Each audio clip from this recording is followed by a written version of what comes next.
Sahabat yang dirahmati Allah Subhanahu wa taala. Rasulullah sallallahu alaihi wasallam pernah beberapa kali mengalami upaya pembunuhan secara diam-diam oleh musuh-musuh beliau. Yang pertama adalah upaya pembunuhan yang dilakukan oleh seorang Yahudi yang bernama Amr bin Jahash bin Ka'ab. Seperti diceritakan oleh Ibnu Ishaq, Rasulullah sallallahu alaihi wasallam suatu ketika pergi ke wilayah Yahudi Bani An-Nadir.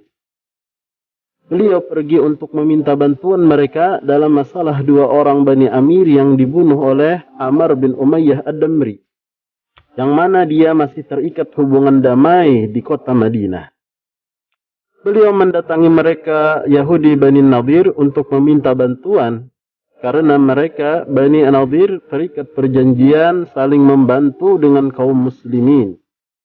Namun ketika Nabi Muhammad sallallahu alaihi wasallam sedang bersandar di suatu tembok dari tembok Bani Nadir, mereka malah berniat ingin membunuh Nabi Muhammad sallallahu alaihi wasallam.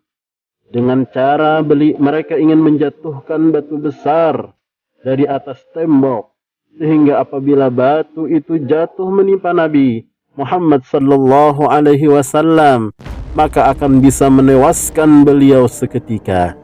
Namun Allah Subhanahu wa taala memberitahu Nabi Muhammad sallallahu alaihi wasallam akan niat jahat dari Bani Nadir ini, sehingga Nabi Muhammad sallallahu alaihi wasallam pun menjauh dari tembok itu dan pulang ke Madinah bersama sahabatnya yang ikut bersamanya. Kemudian yang kedua adalah upaya pembunuhan oleh Umair bin Wahab. Umair bin Wahab dibayar oleh Safwan bin Umayyah, yang waktu itu Safwan bin Umayyah belum masuk Islam. Umair bersedia membunuh Nabi Muhammad sallallahu alaihi wasallam karena dia dijanjikan uang dan dijamin kehidupannya oleh Safwan. Di samping ia juga ingin balas dendam karena anaknya ditangkap tentara Islam ketika perang Badar terjadi. Namun ketika ia sampai di kota Madinah dan gerak-geriknya diketahui oleh sahabatnya Nabi Muhammad sallallahu alaihi wasallam, ia pun ditangkap oleh sahabatnya Nabi Muhammad sallallahu alaihi wasallam. Tapi ketika Umair ditanya apa tujuannya ke kota Madinah, dia berkilah bahwa dia hanya datang ke Madinah ingin menebus anaknya yang ditawan tentara Islam.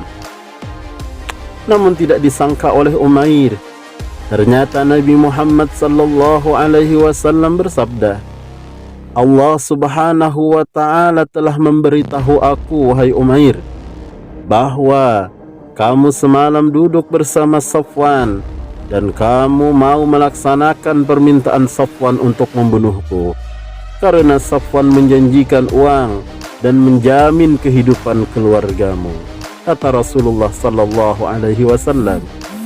Maka Umair pun terkejut dengan sabdanya Nabi Muhammad sallallahu alaihi wasallam, karena hanya ia dan Safwan yang mengetahui pembicaraan tersebut. Dan akhirnya Umair pun bersyahadat di hadapan Nabi Muhammad sallallahu alaihi wasallam, dan dia menjadi seorang muslim seketika itu juga.